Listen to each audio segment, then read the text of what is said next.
नमस्कार, आयकोंडीमध्ये आपलं सर्वांचं स्वागत आहे. आणि आता आपण आहोत एमजे कॉलेज या ठिकाणी. आणि एमजे कॉलेजमध्ये आपण माझ्या बॅक साईडला बघत आहात 25,000 स्क्वेअर फीटमध्ये प्रभू रामचंद्रांची प्रतिमा या ठिकाणी रांगोळी स्वरूपामध्ये काढण्यात येत आहे.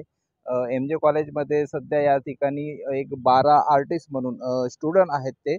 ते हे रांगोळीचं काम करतात, या प्रतिमेचं चित्राचं काम करत आहेत.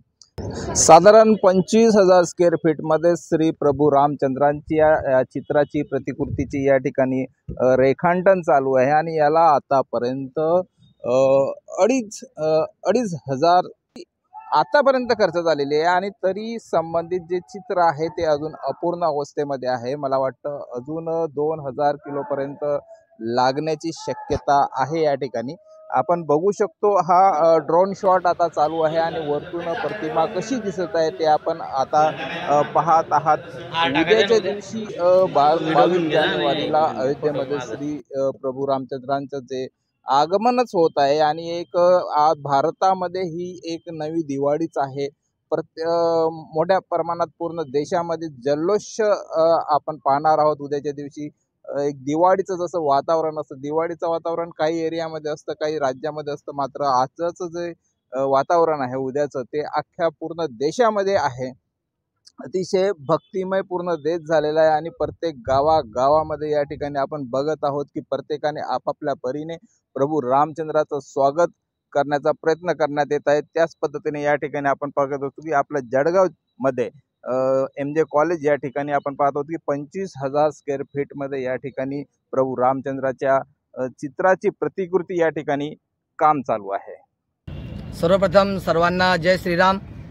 आपल्याला माहितीच आहे, उद्या 22 जानेवारी रोजी अयोध्या येथे 500 वर्षाच्या संघर्षानंतर प्रभू रामचंद्र अवतरणार आहेत. आणि देशातच नव्हे तर संपूर्ण जगात आनंदाचं वातावरण आहे, उत्साहाचं वातावरण आहे. सर्वत्र जल्लोष साजरा करण्यात येत आहेत. आणि त्याच अनुषंगाने आम्ही जळगाव शहरातील एमजे कॉलेजच्या ग्राउंडवर 15,000 स्क्वेअर फीटमध्ये, म्हणजे जवळजवळ 100 बाय 150 स्क्वेअर फीटमध्ये आम्ही प्रभू रामचंद्राचे रांगोळी साकारत आहोत. आणि ज्यांच्यामुळे हे कार्य शक्य झालं असे आपले देशाचे लाडके पंतप्रधान माननीय नरेंद्रजी मोदी यांचे चित्र आम्ही यात साकारत आहोत.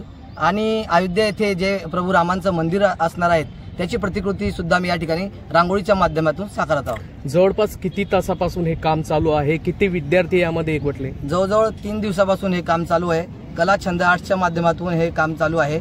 आणि 12 ते 13 विद्यार्थी या ठिकाणी काम करत आहे. किती रांगोळी लागली आहे? आतापर्यंत 2500 किलो रांगोळी लागलेली आहे आणि अजूनही रांगोळी लागू शकते. काय आव्हान?